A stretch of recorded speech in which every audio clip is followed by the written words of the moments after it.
Hello, I'm Vince White. I'm an employment attorney. We are answering publicly posted questions on abo.com, getting people the answers they need from an employment attorney. And here is kind of a classic question that I see crop up every single month since I started practicing. And it's because it's a really good question. Here's the question. How much money can I settle for with my employer for a sexual harassment claim pending in the EEOC, so the Equal Employment Opportunity Commission? I filed a sexual harassment complaint with the EEOC, and now I have to provide a settlement price. Okay, so I'm going to have a bunch of questions for you and some stuff for you to think about. And this is going to be like a very quick guide on some of the notions, some of the information that goes into valuing a case. One, after you complain of sexual harassment, was anything negative done to you? If it was, you may have also got a retaliation claim, and then a third class of damages, punitive damages, might be in play. Based on what we know right now, punitive damages are not yet in play, so I'm not going to talk about that. I'm going to set punitive damages over here off screen where they won't bother us because we don't know if they're in play or not. And I'm happy to make a follow-up video if you have questions about how punitive damages are calculated. So that leaves you with two groups of damages. Economic damages, the money you lost as a result of the sexual harassment, as a result of what they put you through, right? The salary, the wages, the benefits. And then the second class is emotional damages, the trauma that you experienced as a result of what was done to you, right? Now, defense attorneys are going to want to think of this in kind of the shorthand of like multiples of years that you worked, or years of your average earnings. So you might go in. I'll see a lot of times you might enter a case with a demand for 3 years of your average earnings. Does that encompass all the damages you might win at trial? No, it might not. Or it might even be more than that. Like generally, you try not to make a demand that's higher than what you realistically would hope to win at trial. That's always a bad move. But you're taking a position here, right? You might enter saying, hey, 3 years of my average earnings, and the other side might come back and they might say, we'll give you $5,000.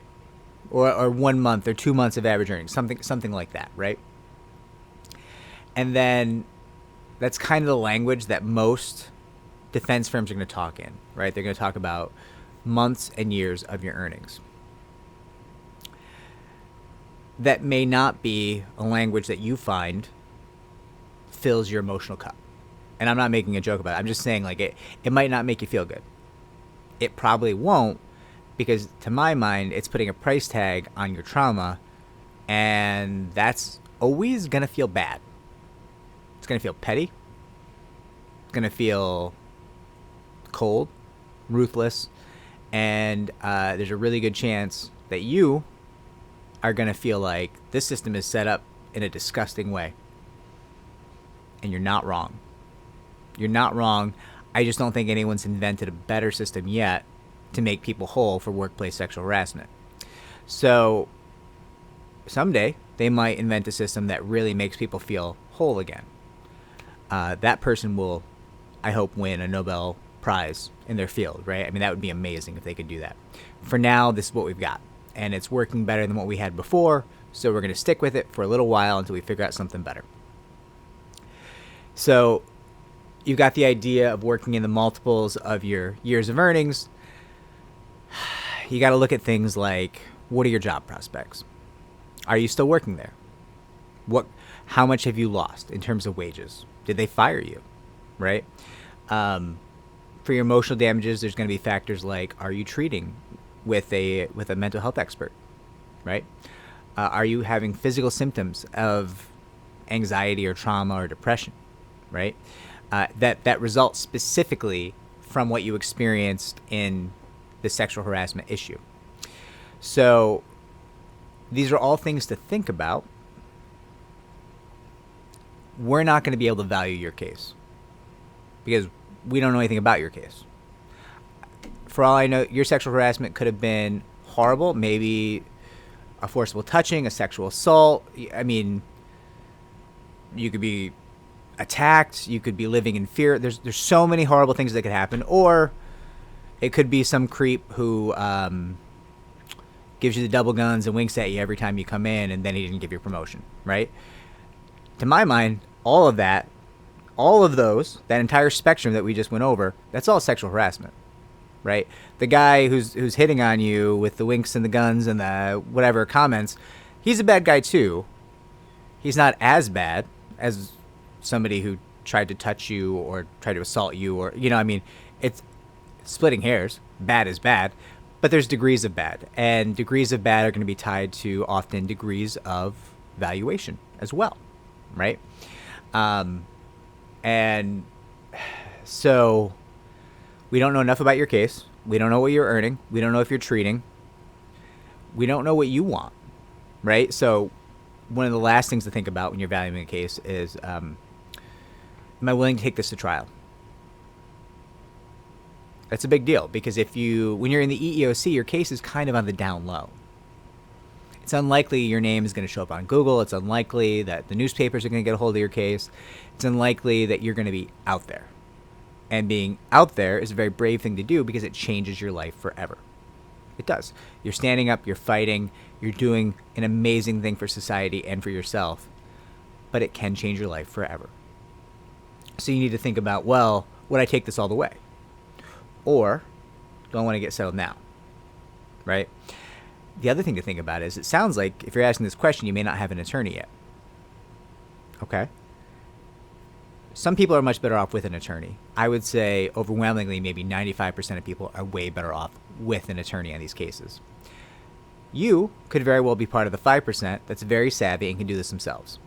And you might end up better off because you don't have to pay an attorney if you don't have an attorney. I don't know you. I don't know what you're capable of. You seem very intelligent. If you don't need an attorney, if you're the person who's got this really well under control and you're doing great, well, you might take a little bit less to settle your case now, because if you go further and you go to trial, it might not be so easy to do it on your own anymore. At that point, you might need an attorney, and that attorney is going to charge a percentage of what she or he achieves for you, right? Most likely. That's the arrangement they're going to reach with you. So that's probably the last thing to think about. Well, if I settle it now, maybe I won't have to pay for an attorney.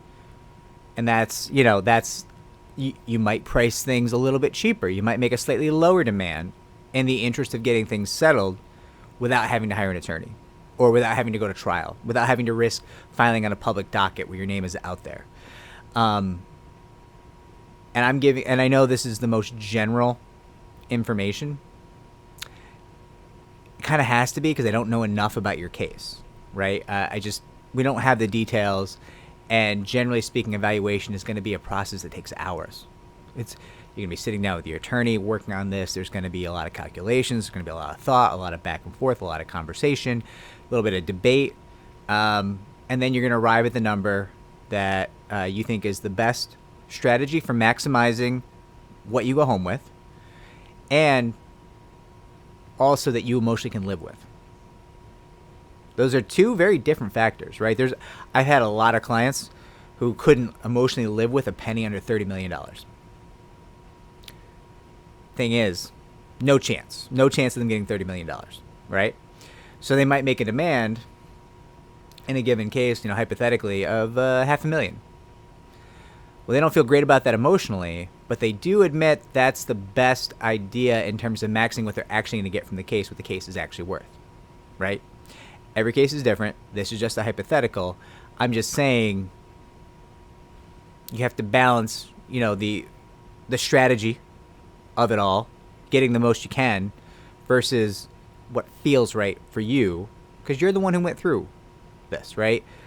Easy for me to sit here and say, oh, now you've told me about your case, I think you should make a demand of, who knows, $200,000, $800,000, whatever it is, right? You may very well feel like, Vince, you look like a cisgender heterosexual white boy, and frankly, don't really think you understand what I went through. Yeah, you're right. You're right. I can tell you what cases go for, but I can't tell you how you felt that day. I just can't. I never lived your experience. So only you can balance out the emotional versus the strategy. And the attorney is just going to give you the strategy, right? I think you should do this so you can get the best possible deal in the settlement negotiations. This is a good starting position. It gives us room. It gives us leverage. It's the smart play. You might say, yeah, maybe it is. Maybe it's a smart play, but it makes me feel like garbage. Well, that attorney is not going to know what to say to you, right? That attorney is just going to say, okay, I'm sorry you feel like garbage. Do you still want me to try to get you as much as possible? Like, what are we talking about here, right? And so that's going to be on you to balance the emotional versus the strategy. I feel like you're going to have follow-up questions. And I feel that way because I think I dumped a whole bunch of general notions of things to think about on you.